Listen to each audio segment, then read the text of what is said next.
क्यों? मानवता के सामने ऐसे अवसर बहुत कम आते हैं जब समय का चक्र हमें अतीत को सुधार कर नए भविष्य के निर्माण का मौका देता है। आज सौभाग्य से हमारे सामने एक ऐसा ही क्षण है। साथियों, ये बात सही है कि जब प्रकृति और पर्यावरण का संरक्षण होता है तो हमारा भविष्य भी सुरक्षित होता है, विकास और समृद्धि के रास्ते भी खुलते हैं। नमस्कार दोस्तों, आपका फिर से स्वागत है WN टेक्नोलॉजी पे। मैं हूं आपका होस्ट।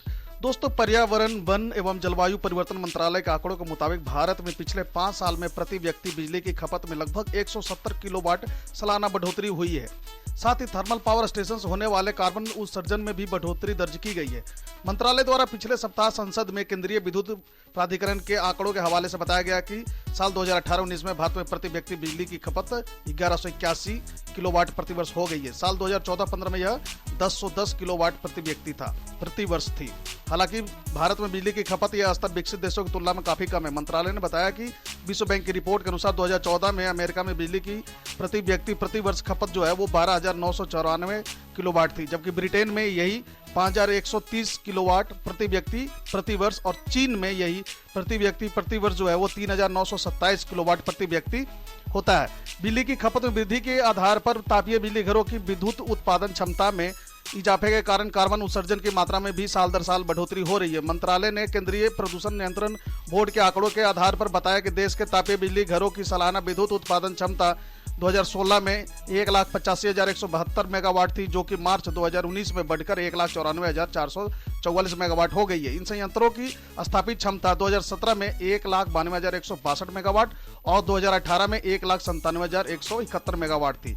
तापीय बिजली संयंत्रों से होने वाले उत्सर्जन के आंकड़ों के अनुसार 2016 में इन बिजली घरों से प्रतिदिन 22.10 मिलियन टन कार्बन डाइऑक्साइड और 24,620 टन सल्फर डाइऑक्साइड और 25,331 टन नाइट्रोजन ऑक्साइड का उत्सर्जन होता है। मार्च 2019 तक यह मात्रा बढ़कर कार्बन डाइऑक्साइड की प्रतिदिन 25.30 मिलियन टन, सल्फर डाइऑक्साइड की 25,853 टन और नाइट्रोजन ऑक्साइड की 26,600 टन हो गई।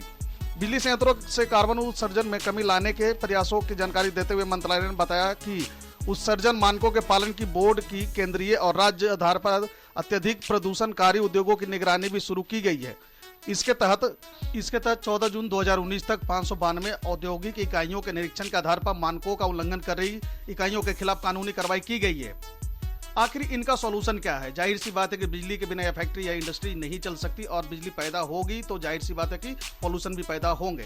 पॉल्यूशन ज्यादा मात्रा में न बढ़े, इसके लिए वैज्ञानिक एवं इंजीनियर बहुत ही चिंतित हैं और बड़ी तेजी से वह इस पर कार्य भी कर रहे हैं। BBC के हवाले से खबर आई है कि इंसान अपनी जरूरतों के लिए बिजली का उत्पादन सोलर सिस्टम से बहुत तेजी से करने जा रहा है। सोलर पैनल से बिजली उत्पादन करने के लिए धूप होना बहुत ही जरूरी होता है। धूप के बिना सोलर पैनल से बिजली पैदा नहीं किया जा सकता, लेकिन धरती पर एक सीमित समय में ही धूप मिल पाती है। सभी जगह पर सभी वक्त धूप नहीं होता, इसलिए वैज्ञानिकों ने इसका सॉल्यूशन इस तरह से निकाला है कि वह सैटेलाइट के जरिए बिजली पैदा करेंगे और धरती से ऊपर जाकर सैटेलाइट को स्थापित करेंगे। हम जल्द ही अंतरिक्ष से सोलर एनर्जी इकट्ठा कर पृथ्वी पर माइक्रोवेव्स के जरिए बिजली की पूर्ति कर सकते हैं। ब्रिटेन के स्पेस एनर्जी इनिशिएटिव SEI के को चेयरमैन मार्टिन सोल्ताउ ने मुताबिक यह 2035 तक संभव हो सकता है। फिलहाल उनकी टीम प्रोजेक्ट कैसियोपेवा पर काम कर रही है, जिसमें धरती की उच्च कक्षा में बड़े बड़े सैटेलाइट भेजे जा सकेंगे। तो दोस्तों, ऐसा है कि सोलर एनर्जी की पैदावार जो है अब वो सैटेलाइट के जरिए हो सकेगा। BBC की रिपोर्ट के अनुसार उच्च कक्षा में भेजे जाने वाले सैटेलाइट सोलर एनर्जी पैदा करेंगे और उसे पृथ्वी की ओर भेजेंगे। सोल्ताउ कहते हैं कि इस प्रोजेक्ट की क्षमता असीमित है। सैद्धांतिक रूप से यह 2050 में दुनिया की सारी ऊर्जा की सप्लाई कर सकता है। दरअसल अंतरिक्ष में सूर्य की एनर्जी सप्लाई काफी ज्यादा है और पृथ्वी की उच्च कक्षा में बड़े सैटेलाइट्स के लिए जगह भी बहुत है। पृथ्वी की जियोस्टेशनरी ऑर्बिट चारों ओर से एक पतली पट्टी को हर साल 100 गुना से ज्यादा सोलर एनर्जी मिलती है। इतनी ऊर्जा धरती पर इंसानों द्वारा 2050 में इस्तेमाल करने का अनुमान भी है। जानकारी के मुताबिक ये सैटेलाइट फैक्ट्री में बनने वाले लाखों छोटे छोटे मॉडल्स को मिलाकर बनेंगे। इन्हें अंतरिक्ष में रोबोट्स के मदद से असेंबल किया जाएगा। यही रोबोट आगे जाकर इनका मेंटेनेंस और सर्विसिंग भी करेंगे।